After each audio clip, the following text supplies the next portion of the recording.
So இது வந்து next day வந்து vlog எடுத்துகிட்ருக்கேன். செம்மையாக வந்து மழை பெய்யுது.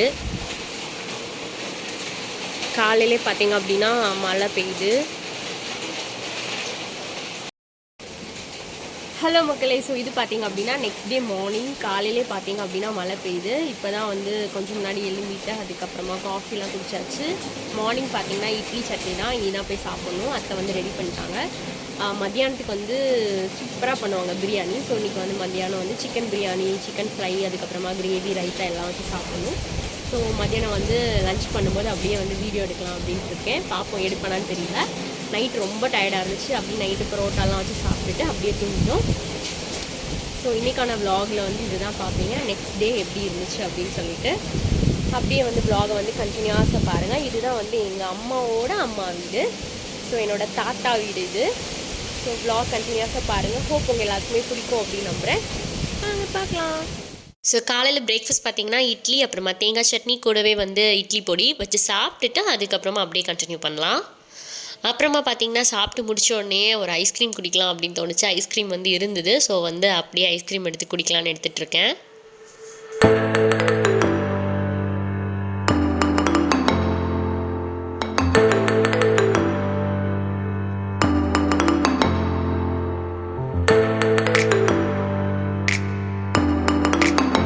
ஸோ வெங்காயம் எல்லாம் கட் பண்ணிடலாம் அப்படின்னு சொல்லிட்டு ஸோ கட்டன்னு வெங்காயம் எல்லாம் கட் பண்ணிகிட்ருக்கேன்.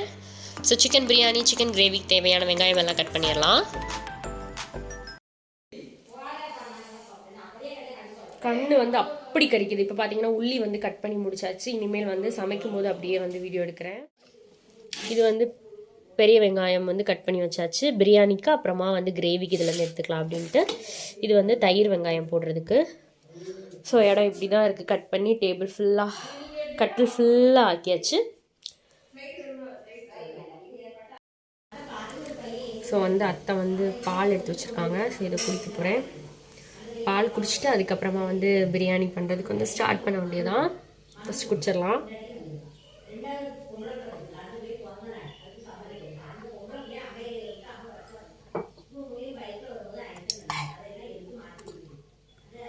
குக் பண்ணும்போது அப்படியே வந்து vlog எடுக்கிறேன் பாருங்க. ஹாய் சொல்லு. பிரியாணிக்கு தக்காளி போட மாட்டீங்களா? சிக்கன் வந்து வாங்கி வச்சாச்சு. கழுவலையா? ஃபஸ்ட்டு ஒரு கடாய் வச்சுட்டு பெரிய ஒரு பாத்திரம் வச்சுட்டு அதில் வந்து எண்ணெயை வந்து தேங்காய் எண்ணெய் வந்து ஊற்றிருக்காங்க.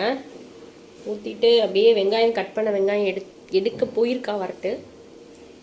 வெங்காயம் கிடச்சா என்ன காஞ்சாச்சு. சோம்புலாம் போடாண்டாமா?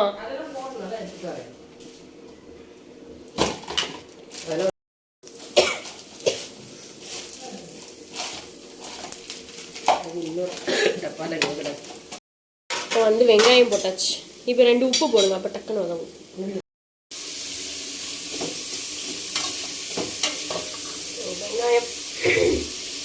வெங்காயம் வதங்கினதுக்கு அப்புறமா ஒரு தக்காளி கட் பண்ணி போட்டுட்டு அப்புறமா தேங்காய் வந்து துருவி வச்சுட்டு தேங்காய் பால் எடுத்து ஊற்றி வைக்கலாம்.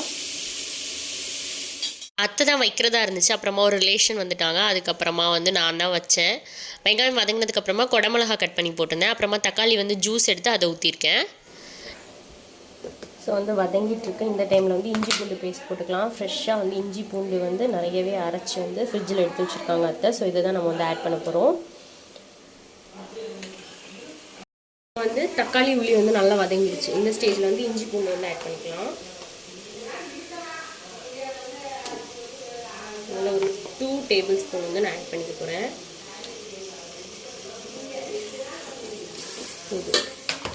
2 ஸ்பூன் போட்டாச்சு. இப்போ வந்து நல்லா மிக்ஸ் பண்ணிடலாம். இந்த இஞ்சி பூண்டோட பச்சை வாசனை போனதுக்கப்புறமா சிக்கன் வந்து போடலாம். நான் பேசுறது கேட்குதா அப்படின்னு தெரியல. கேட்கலை அப்படின்னா வாய்ஸ் ஓவர் கொடுக்கணும். ஸோ இந்த இஞ்சி பூண்டோட பச்சை வாசனை போனதுக்கப்புறமா நம்ம வந்து மசாலா ஐட்டம்ஸ் எல்லாம் ஆட் பண்ணிவிட்டு அப்புறமா வந்து சிக்கன் ஆட் பண்ணலாம்.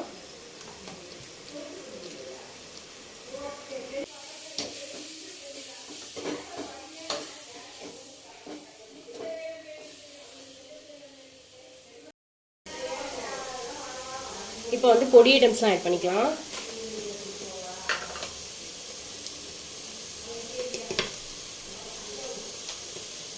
மல்லித்தூள் ஆட் பண்ணிக்கலாம்.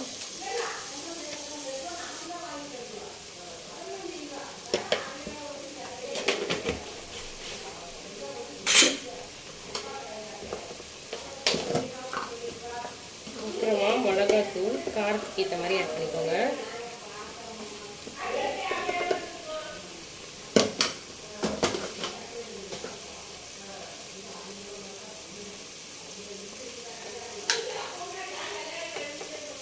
ஒரு ஸ்பூன் மஞ்சள் தூள். ஸோ இப்போ இந்த 3 போட்டாச்சு. இப்போ வந்து நல்லா மிக்ஸ் பண்ணிக்கலாம். ஐட்டம்ஸ் எல்லாம் போட்டு வதக்கியாச்சு. இந்த ஸ்டேஜ்லேயே வந்து கொஞ்சமாக வந்து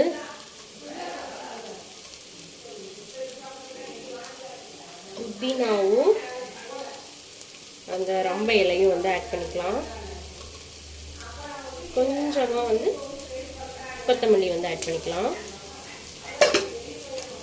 நான் ஃபைனலாக மறுபடியும் வந்து லாஸ்ட்டு வந்து கொத்தமல்லி போட்டு தான் இறக்குவேன். இப்போ வந்து இதெல்லாம் வந்து ஃபஸ்ட்டே ஆட் பண்ணிக்கலாம். நல்லா மணம் இருக்கும். ஸோ இந்த ஸ்டேஜில் சிக்கன் ஆட் பண்ணிக்கலாம்.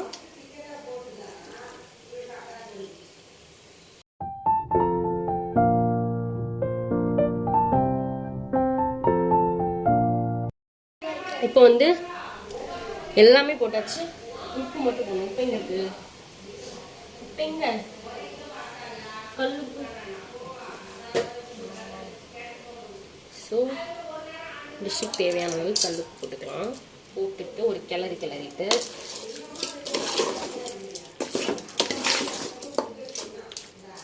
கிளறியாச்சா? இந்த ஸ்டேஜில் கொஞ்சமாக தண்ணி ஆட் பண்ணிக்கலாம். அந்த சிக்கன் வந்து குக் ஆகுறதுக்காக நிறைய தண்ணி ஊற்ற வேண்டாம், ஏன்னா சிக்கன்லேருந்தே தண்ணி வரும். சரியா? ஸோ இப்போ பார்த்தீங்கன்னா பிளேட் வச்சு மூடி வச்சு குக் பண்ணியாச்சு. சிக்கன் வந்து நல்லாவே வந்து குக் ஆகிடுச்சு. ஸோ உங்களுக்கு பார்க்கும்போதே தெரியும்.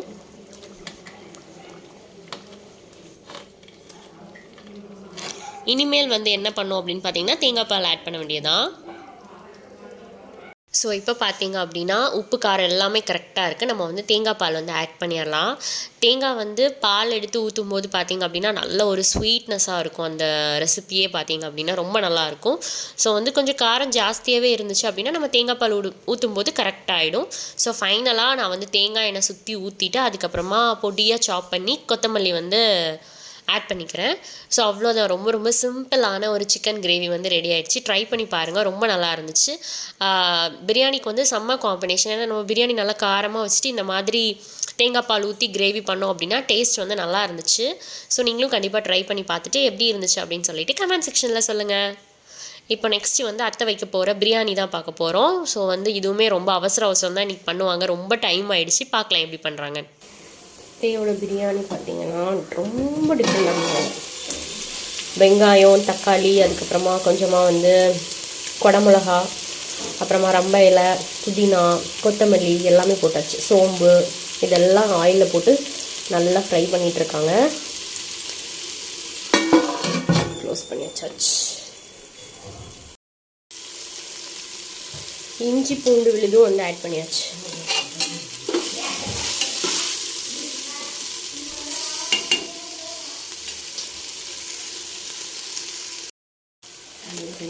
மிளகா பொடி, மல்லிப்பொடி, கொஞ்சம் கரம் மசாலா பொடி, கொஞ்சம் கரம் மசாலா, சிக்கன் உள்ளி வதங்கள் போதுமா? ஸோ இப்போ பார்த்தீங்கன்னா சிக்கன் வந்து ஆட் பண்ணியாச்சு கூடவே. ஸோ எல்லாம் வதங்கினதுக்கப்புறமா சிக்கனும் ஆட் பண்ணி வதக்கிக்கலாம். 1க்கு 1.5 கப் தண்ணி.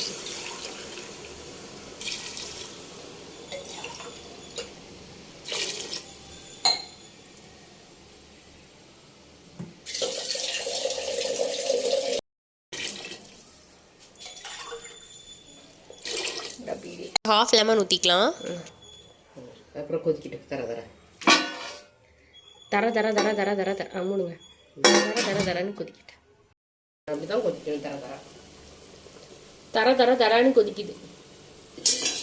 இப்போ வந்து அரிசியை வந்து போட்டுற வேண்டியதான். உப்பு கணக்கு பற்றியில் போதும் தானே? ரெண்டு உப்பு போடணும். வேண்டாம் போதும். இல்லை அதுக்கப்புறம் உப்பு போட முடியாது. அரிசியை போட்டாச்சு.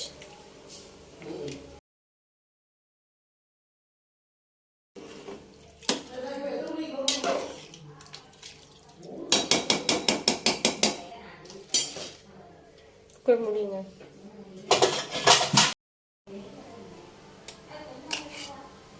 வீட்டில் இருக்க நெய்யோ? சரி.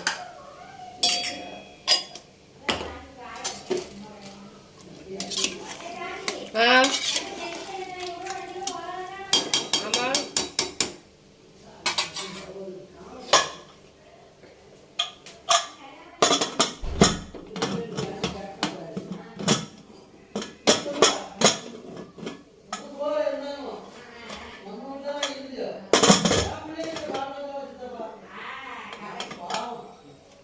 அரை விஷயம் டக்குன்னு எடுத்துடலாம்.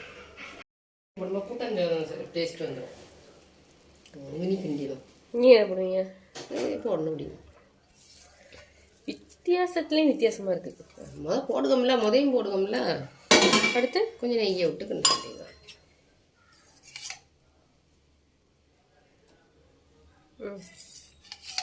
நிறைய நெய்யெல்லாம் போட்டு ஃபைனலாக வந்து கிளறி எடுத்தாச்சு. அவ்வளோதான், சூப்பரான பிரியாணி ரெடி. இப்போ பார்த்தீங்கன்னா பிரியாணி, அதுக்கப்புறமா சிக்கன் கிரேவி, அப்புறமா சிக்கன் ஃப்ரை, அப்புறமா ரைத்தா, சூப்பரான சாப்பாடு லஞ்சுக்கு. ஸோ செம்மையாக சாப்பிட்டுட்டு இதோடு இந்த விலாகை நான் முடிச்சுக்கிறேன். ஹோப் உங்கள் எல்லாத்துக்கும் பிடிச்சிருக்கோம் அப்படின்னு நினைக்கிறேன். தேங்க்யூ, தேங்க்ஸ் ஃபார் வாட்சிங், பாய்.